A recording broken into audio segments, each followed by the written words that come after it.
নমস্কার বন্ধুরা, অলির রান্নাঘরে আপনাদের অনেক অনেক স্বাগত। প্রতিদিনের মতো আবারও চলে এসেছি আপনাদের কাছে একটা রেসিপি নিয়ে। আজকে আমি বানাবো কাঁচা আমের লোভনীয় আচার। আমি এখানে কাঁচা আম নিয়েছি। কাঁচা আমগুলো ভালো করে ধুয়ে নিয়েছি। এবার এই আমের খোসাগুলো ছাড়িয়ে নেব। নিয়ে আমি আমগুলো গোল গোল করে কেটে নেব। আমগুলোর খোসা ছাড়িয়ে নেব।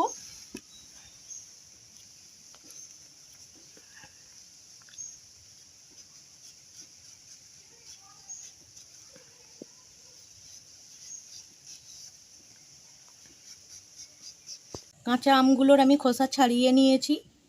নেওয়ার পরে ধুয়ে নিয়েছি। ধুয়ে একটা শুকনো কাপড় দিয়ে ভালো করে মুছে নিয়েছি।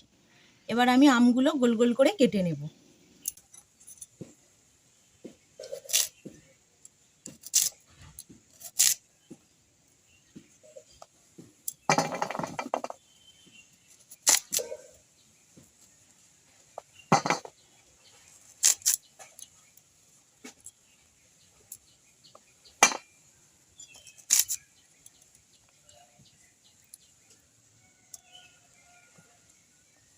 এইভাবে আমগুলো আমি কেটে নেব। সব আমগুলো আমার কাটা হয়ে গেছে। আমি আমগুলোকে ভালোভাবে ধুয়ে আর মুছে নিয়েছি। আমগুলো একদম শুকনো আছে।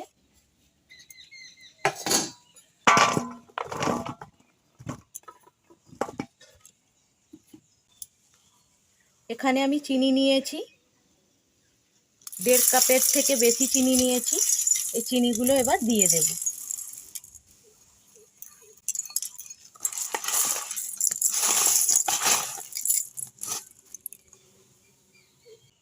দু চামচ ভিনিগার নিয়েছি। ভিনিগারটা দিয়ে দেব। এবার ভিনিগার আর চিনিটা ভালোভাবে আমের সাথে মাখিয়ে নেব।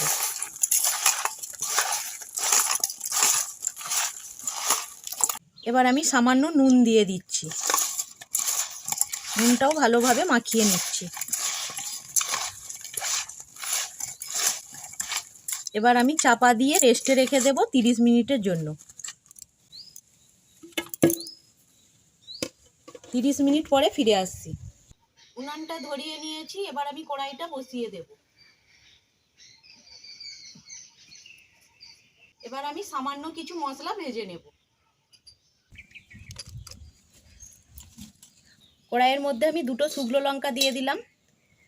এই শুকনো লঙ্কাগুলো ভালো মতো ভেজে নেব।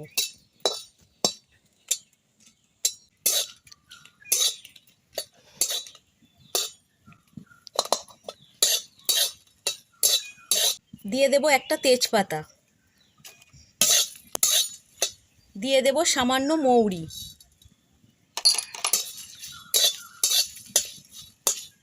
সামান্য জিরে।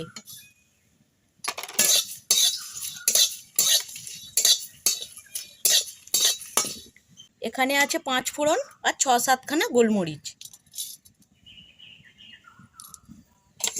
গোলমরিচ আর 5 ফোড়ন, মৌরি আর জিরে, শুকনো লঙ্কা, তেজপাতা, এগুলো আমি ভালো মতো ভেজে নেব। মশলাটা ভাজা হয়ে গেছে। খুব সুন্দর একটা সেন্ট বার হয়েছে।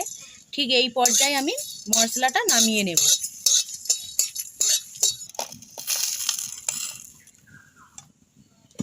মশলাটা ঠান্ডা হয়ে গেলে আমি গুঁড়ো করে নেব। 30 মিনিট পরে ফিরে এসেছি।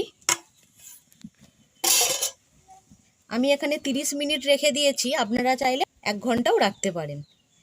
আর কতটা জল বেরিয়েছে দেখতে পাচ্ছেন আম থেকে। চিনির দানাটাও গুলে গেছে আর অনেক পরিমাণ জল বেরিয়েছে। কড়াই গরম হয়ে গেছে। কড়াইয়ের মধ্যে আমি আমগুলো দিয়ে দেব।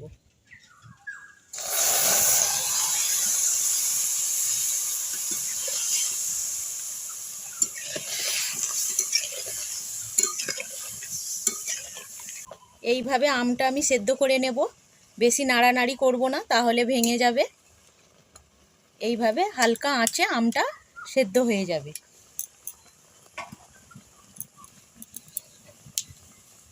এবার আমি দিয়ে দেব সামান্য হলুদের গুঁড়ো।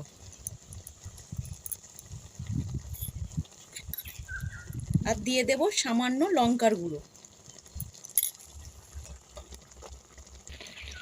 এবার আমি দিয়ে দেব ভাজা মশলা, যে মশলাটা ভেজেছিলাম সেই মশলাটা গুঁড়ো করে নিয়েছি, দিয়ে দিচ্ছি 1 চামচ ভাজা মশলা।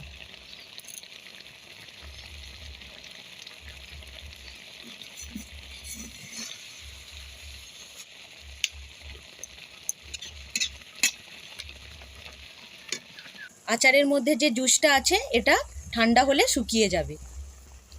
এই আচারটা আপনারা রোদে না দিয়ে 1 বছরের বেশিও সংরক্ষণ করতে পারেন। আর আপনারা তেল ছাড়াই বানাবেন, তেল দেওয়ার কোনো দরকার নেই। এবার আমি আচারটা নামিয়ে নিচ্ছি।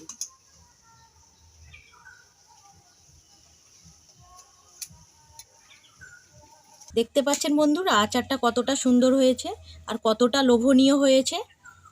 আর আপনারা যখন আচারটা বানাবেন একটু শক্ত আম নেওয়ার চেষ্টা করবেন, তাহলে খুব সুন্দর হবে। এই কাঁচা আমের আচার বানানোটা আপনাদের কেমন লাগলো কমেন্ট করে জানাবেন। আর যদি ভালো লেগে থাকে চ্যানেলটা সাবস্ক্রাইব করে দেওয়ার অনুরোধ রইল।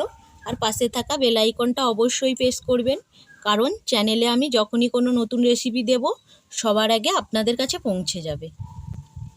আর এই আচারটা আপনারা রোদে দেবেন না, রোদ ছাড়াই আপনারা 1 বছরের বেশি সংরক্ষণ করতে পারবেন। আর আমি তো আপনাদেরকে তেল ছাড়াই বানিয়ে দেখালাম।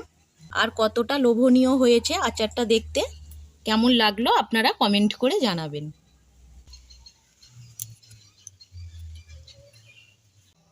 ভিডিওটা এখানেই শেষ করছি। আপনারা ভালো থাকবেন, সুস্থ থাকবেন। ধন্যবাদ।